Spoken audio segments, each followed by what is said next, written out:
There was something you loved once. Maybe it was a hobby you lost entire weekends to.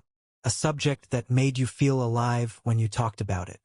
A relationship that felt like it contained everything. A version of your future you were certain about. And then, at some point, without any single dramatic moment you can point to, you stopped caring.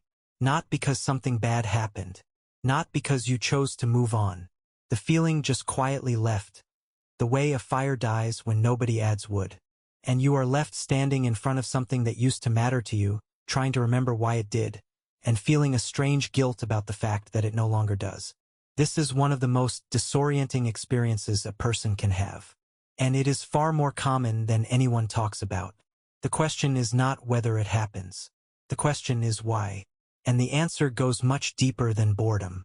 The first thing to understand is what motivation actually is at the biological level. Most people think of motivation as a feeling, a kind of inner fire that you either have or don't have. But neuroscientists have a more specific picture. Motivation is primarily a function of dopamine. Not dopamine as a reward chemical, which is how it is usually described, but dopamine as an anticipation chemical. Neuroscientist Kent Berridge at the University of Michigan spent decades distinguishing between what he called wanting and liking. These feel like the same thing from the inside, but in the brain they are entirely separate systems. Liking is the actual pleasure you feel when you experience something good. Wanting is the drive that pulls you toward it in the first place. And wanting is driven almost entirely by dopamine. Here is the crucial insight. Dopamine does not fire when you get what you want.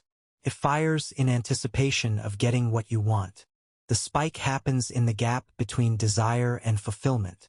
And once that gap closes, once the thing is familiar, once the outcome is predictable, the dopamine signal weakens. Not because the thing is less good, but because the brain no longer needs to drive you toward it. You already have it. The hunt is over. This is why the beginning of anything feels electric. A new relationship, a new project, a new skill. The brain is flooded with dopaminergic anticipation because everything about the outcome is uncertain. Every small moment of progress triggers a reward signal because the brain is still mapping the territory. The novelty itself is the fuel. And this is why, as anything becomes familiar, the fuel runs out. Psychologist Mihaly Csikszentmihalyi, the Hungarian-American researcher who spent decades studying what he called flow states, found that people experience their deepest engagement not when a task is easy, not when it is overwhelmingly hard, but when the challenge is just slightly beyond their current ability. That edge of difficulty is where the dopamine system stays engaged. Step too far back from that edge and the task becomes automatic. The brain disengages. What you once called passion quietly becomes habit, and habit becomes indifference. Think about the thing you stopped caring about. When you first started, you were at that edge constantly. Everything was slightly beyond you. Every session, every conversation, every attempt taught you something you didn't know before. The feedback loop was tight and fast. You could feel yourself improving, which meant the dopamine system was firing constantly, which meant you felt pulled toward it, which you interpreted as love or passion or purpose. Then you got better. And as you got better, the edge moved further away. The early challenges became easy. The things that once required your full attention became mechanical. And without noticing, you stepped back from the edge and the signal faded. This is not a character flaw. This is your brain doing exactly what it was designed to do. The dopamine system exists to drive you toward things that are uncertain and potentially valuable, and to release you from things that are certain and already obtained. It is a survival mechanism, not a loyalty system. But there is a second factor that compounds this, and it is more personal. It has to do with identity. When you first fell in love with something, your relationship to it was pure experience. You did it because of how it felt. There was no audience, no expectation, no version of yourself that depended on being good at it. You were just in it. Over time, for most people, that changes. The thing you love becomes part of how you define yourself to others. You become the person who does this thing. And once that happens, the relationship to the activity shifts in a way that is almost invisible. You are no longer doing it for the experience. You are doing it to maintain the identity. You are doing it because stopping would mean revising who you are. This shift, from intrinsic motivation to identity maintenance, is one of the quietest killers of genuine passion. Psychologist Edward Deci at the University of Rochester spent decades studying what he and his colleague Richard Ryan called self-determination theory. Their research found a consistent pattern. When external rewards, social identity, and obligation become the primary reasons for doing something, intrinsic motivation, the pure pull of the thing itself, quietly dies. Not immediately, gradually. The way color fades from something left in the sun too long. You may have stopped caring about the thing not because the thing changed, but because your relationship to it changed. What began as something you did for yourself became something you did for an image. And images require maintenance, not love. There is a third reason that is perhaps the most difficult to sit with. Sometimes you stop caring because you have changed, and the thing has not. You are not the same person who fell in love with it. Your values have shifted. Your understanding has deepened. The version of yourself that needed that particular thing, that was sustained by it, that found something essential in it, has grown into someone different. And the thing that fit the old self perfectly no longer fits the new one.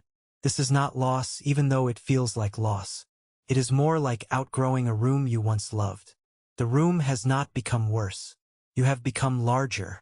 And sometimes the most honest thing you can do is acknowledge that what you once loved served a version of you that is no longer here, and that this is not failure. It is movement.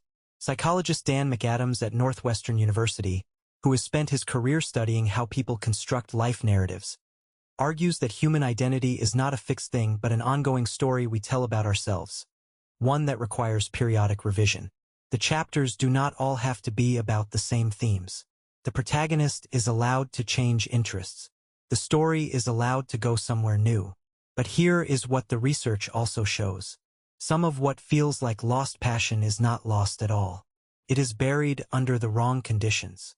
Studies on motivation consistently show that returning to the original conditions of early engagement, the beginner's mindset, the absence of performance pressure, the pure curiosity without any audience, can reignite something that felt completely dead.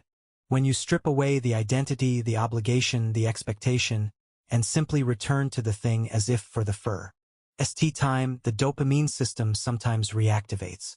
Because the uncertainty is back. The edge is back.